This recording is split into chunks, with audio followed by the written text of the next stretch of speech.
بسم الله الرحمن الرحيم بسم اللہ الرحمن الرحیم۔ آپ کے سامنے اللہ کے نبی صلی اللہ علیہ وسلم کی ایک حدیث پیش کی جا رہی ہے۔ یہ حدیث ترمذی شریف میں موجود ہے۔ اس حدیث کا نمبر ہے 2172۔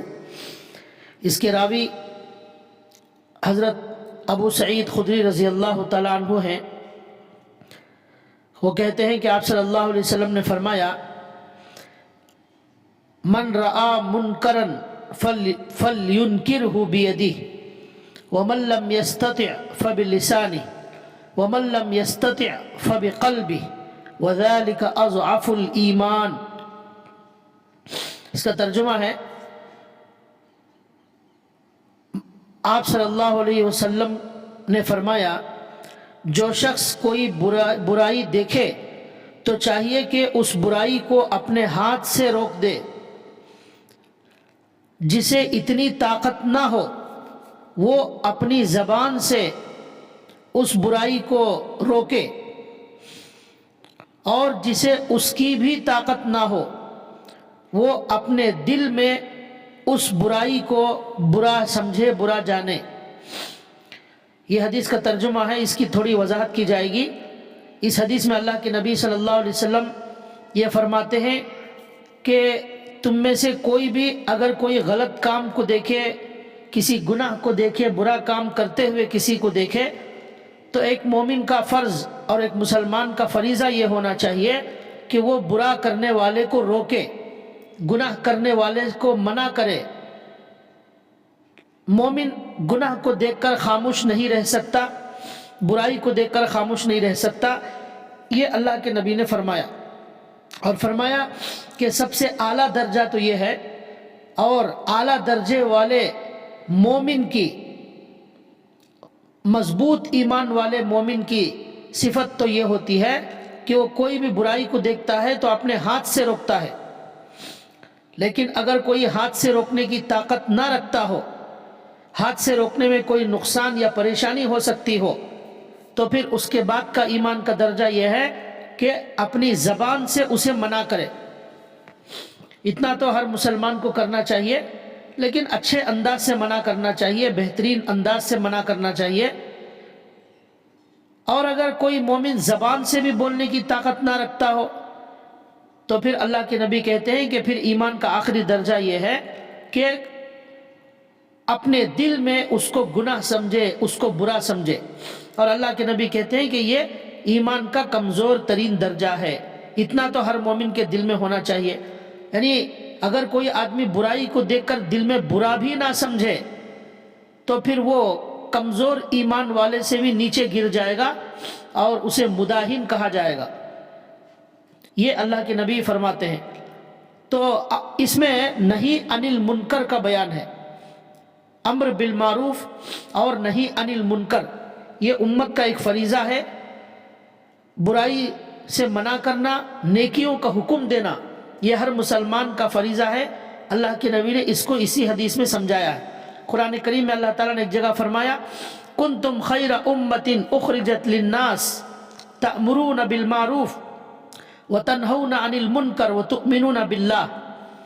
اس میں اللہ نے امت مسلمہ کو خطاب فرمایا، تم وہ بہترین امت ہو جو پوری انسانیت کے لیے پیدا کی گئی ہو، انسانیت کے نفع کے لیے تمہیں پیدا کیا گیا ہے۔ کیا نفع ہے؟ آگے کہتے ہیں تأمرون بالمعروف وتنہون عن المنکر وتؤمنون باللہ۔ پوری انسانیت کے لیے پیدا کی گئی ہے کہ بھلائی کا حکم دیتی ہے یہ امت۔ اللہ نے کہا بھلائی کا حکم دو، تأمرون بالمعروف وتنہون عن المنکر، اور برائی سے روکو، وتؤمنون باللہ، اور اللہ پر ایمان رکھو۔ دیکھیں اس آیت میں اللہ تعالیٰ نے امت کو خیر امت کہا ہے، بہترین امت۔ پھر وجہ بتائی، اس لیے بہترین امت ہے کہ یہ امت لوگوں کے فائدے کے لیے پیدا کی گئی ہے۔ اب لوگوں کا فائدہ کیسے ہوگا اس امت سے؟ اسی طرح ہوگا کہ نیکی کا حکم دینا ہے، اچھی باتوں کا حکم دینا ہے، بری باتوں سے منع کرنا ہے۔ तभी ये उम्मत बेहतरीन उम्मत है। इस हदीस में अल्लाह के नबी ने ये कहा कि मुनकर को रोके। मुनकर के माने आते हैं वो चीज़ जिसको लोग ना जानते हो, ना पहचानते हो, तो इसको मुनकर कहा गया है। मालूम हुआ कि जो चीज़ मुनकर होती है, गुनाह होती है, उसका चलन हमारे माशरे के अंदर नहीं होना चाहिए, उसे कोई जानने वाला नहीं होना चाहिए। इसी तरह अम्र बिल मारूफ और नही अनिल मुनकर के बारे में एक हदीस में आता है, उम्मुल मोमिनीन हज़रत आयशा सिद्दीक़ा रज़ी अल्लाह तआला अन्हा बयान करती हैं कि एक मरतबा रसूलुल्लाह सल्लल्लाहु अलैहि वसल्लम मेरे पास तशरीफ़ लाए। मैंने आपके चेहरे अक़दस से जान लिया कि आप सल्लल्लाहु अलैहि वसल्लम कुछ फरमाना चाहते हैं। आप सल्लल्लाहु अलैहि वसल्लम ने वज़ू किया, फिर किसी से बात किए बग़ैर बाहर तशरीफ़ ले गए और मस्जिद में अल्लाह के नबी ने खिताब किया और फरमाया, ऐ लोगो, बेशक अल्लाह ताला फरमाता है नेकी का हुक्म करो और बुराई से मना करो, इससे पहले कि वो वक्त आ जाए जब तुम मुझसे दुआ मांगो और मैं तुम्हारी दुआ कबूल ना करूं, तुम मुझसे सवाल करो और मैं तुमको अता ना करूं, और तुम मुझसे मेरी मदद तलब करो और मैं तुम्हारी मदद ना करूं। देखिए इस हदीस में अल्लाह के नबी कहते हैं कि अम्र बिल मारूफ और नही अनिल मुनकर कितना ज़रूरी है। तो लिहाजा हम पर ज़रूरी है कि हम अच्छी बातों का हुक्म करें और बुराई से मना करें। जैसा कि अल्लाह के नबी ने फरमाया एक हदीस में कि अपने बच्चे की उम्र अगर 7 साल हो जाए तो उसे नमाज का हुक्म करो, और अगर 10 साल होने के बाद वो नमाज ना पढ़े तो फिर उसको मारो, मारने का हुक्म दिया। तो देखिए अल्लाह के नबी, नमाज छोड़ना एक गुनाह है, बुराई है, उसे रोकने के लिए बाप को हुक्म देते हैं कि वो मार कर बच्चों को इस्लाह करे और नमाजी बनाए।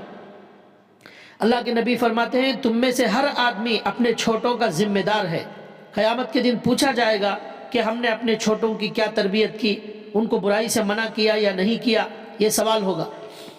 लिहाजा हमारे घर के अंदर अगर कोई बच्चा या हमारी बीवी या हमारे ख़ानदान के लोग कोई गुनाह करते हैं तो हमारा फरीज़ा है कि हम उनको मना करें। कोई नमाज छोड़ता है, नमाज की दावत दें। लेकिन आज हमारा मुआशरा ऐसा हो गया है कि बच्चे के हाथ में फ़ोन है और वो बच्चे फ़ोनों के अंदर गाने सुन रहे हैं, लेकिन बाप मना नहीं करता। बीवियाँ जो नाजायज़ चीज़ें हैं वो देखती हैं, लेकिन कोई शोहर उनको मना नहीं करता। तो लिहाजा ये अल्लाह के नबी कहते हैं कि ये गलत है। जो कुछ बुरा गुनाह को देखे और बुराइयों को देखे, ये मना करना फ़र्ज़ है। ये अल्लाह के नबी ने उस उम्मत की ज़िम्मेदारी अता की। और बाहर भी हम माशरे के, हमारे मोहल्ले के अंदर देखते हैं कि कोई किसी पर जुल्म कर रहा है, कोई गाली गलौज कर रहा है, कोई किसी को मार रहा है, तो इस वक्त हमारा फरीज़ा होता है, अल्लाह के नबी ने फरमाया कि हम बुराई से मना करें, शराबी को शराब से मना करें, चोर को चोरी से मना करें। इसी तरह नमाज छोड़ना भी बहुत बड़ा गुनाह है। हमारे आसपास मोहल्ले में अगर कोई नमाज छोड़ रहा है, हमारी जिम्मेदारी होती है कि हम उनको दावत दें। ये है अल्लाह के नबी सल्लल्लाहु अलैहि वसल्लम जो फरमाते हैं आज के हदीस का खुलासा कि बुराई को देखकर मोमिन खामोश नहीं रह सकता। मोमिन पर फ़र्ज़ है कि वो बुराई से मना करे। अल्लाह ताला हमें अमल की तौफीक अता फरमाए। वमा अलैना इल्लल बलाग।